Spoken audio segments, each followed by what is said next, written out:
Tennessee football has crossed the 70,000 season ticket sale threshold. They crossed a 70,000 season ticket sale threshold. That shatters their goal of 61,000. Good morning, Smoky Mountain Red, to you. Their goal was initially 61,000. The 70,000 ticket threshold, guys, was supposed to happen in 2026. They did it in 2023. This is part of a long-term initiative, by the way, to try to raise, I believe, $500 million. Hence the reason they're charging for the spring game. This is going to become more and more of a big deal because NIL money, guys, I got to say, donor money is going to start going to luring players and recruits to the school, which means less money for things in the athletic budget. So this is a big deal. This says a lot about the football program and what's happening right now.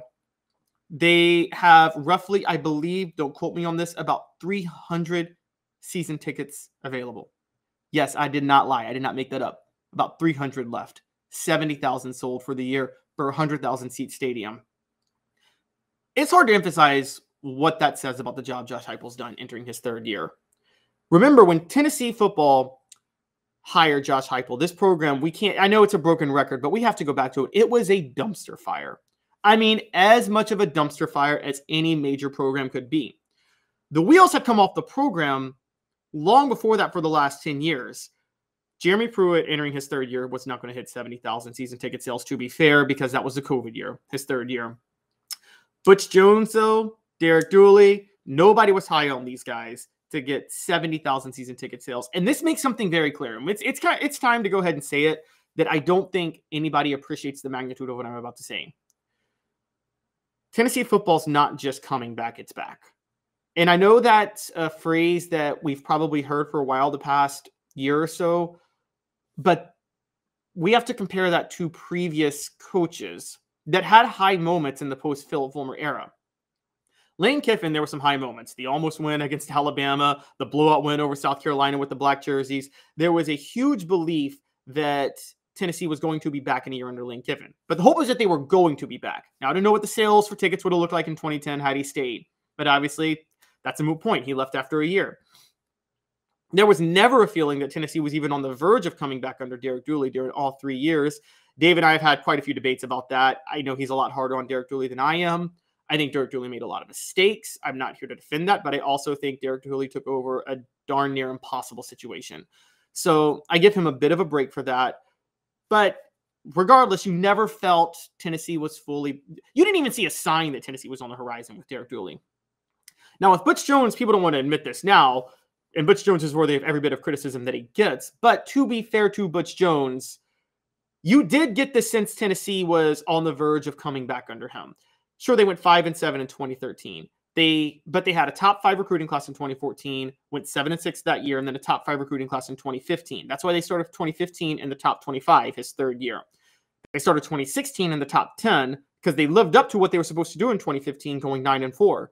But you still didn't know for sure if they were you didn't know if 9 wins was Butch Jones' ceiling or not, or if he could do something better, 10, 11, 12, 13. They did start 5-0 in 2016, the Dobbs-Nail Booth game, to come back to beat Florida and erase a 12-game losing streak, 11-game losing streak in the series and get to the top 10. But then the wheels fell off, and it became pretty clear Butch Jones was never going to be more than a 9-win coach at Tennessee. Jeremy Pruitt, on the other hand, went 5-7 his first year in 2018. 2019, he started 0-2, fell to 1-4 and 2-5. But we forget that was a really strong finish he had to the season. Tennessee had a great run to end the year. They beat 3 bowl teams in Mississippi State and then Kentucky and Missouri on the road. Actually, scratch that 4 because they also beat UAB, who also went to a bowl. Nobody significant, but those weren't bad wins. And then they went and beat Indiana in the Tax Slayer Bowl to finish 8-5. There was a good bit of hype behind Tennessee entering 2020. I'm going to be honest. They also had a top 10 class. We don't know what the sales would have been had Jeremy Pruitt, had COVID not hit. But I got to be honest, I don't think that the hype would have been nearly the same. Because all of those years were the hope that Tennessee was going to get to where they were last year under Josh Heupel.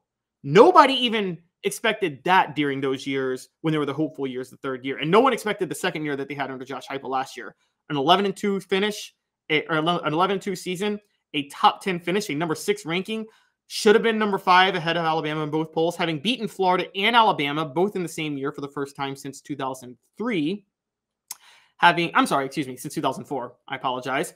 Having beaten Alabama alone for the first time since 2007. That was nobody saw that coming.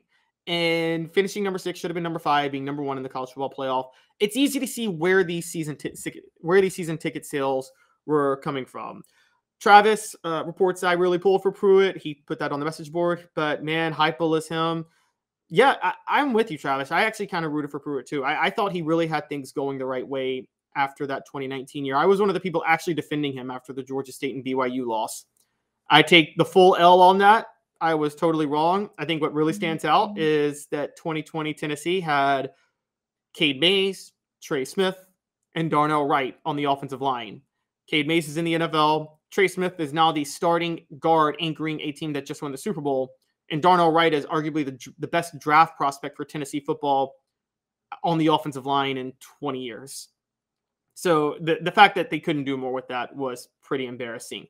But this is a huge deal. Tennessee being able to sell 70,000 tickets. It's really hard to overstate that, guys. This is a huge, huge deal. Neyland Stadium is going to be insane this fall. There's been a 96% renewal rate for season tickets and 9,000 new season tickets sold since last year, in case you guys are wondering. So the hype was already there, by the way. Heading into Josh Heupel's second year was where the hype was heading into Jimmy Pruitt's and Butch Jones' third years. John Hill says solo today. Yes, I am Han Solo today, just to throw that out there. I'm flying solo today. Dave is in Los Angeles for the week. But yes, Josh Heupel, one big difference I think that stands out is Josh Heupel went 7-6 his first year. The other coaches went 5-7 and then hit that 7-6, 8-5 range their second year. So Josh Heupel's a year ahead of schedule. And then his second year, what we thought was going to be the third year for other coaches, exceeded what even we hoped for the third year of coaches. That's where you get these season tickets.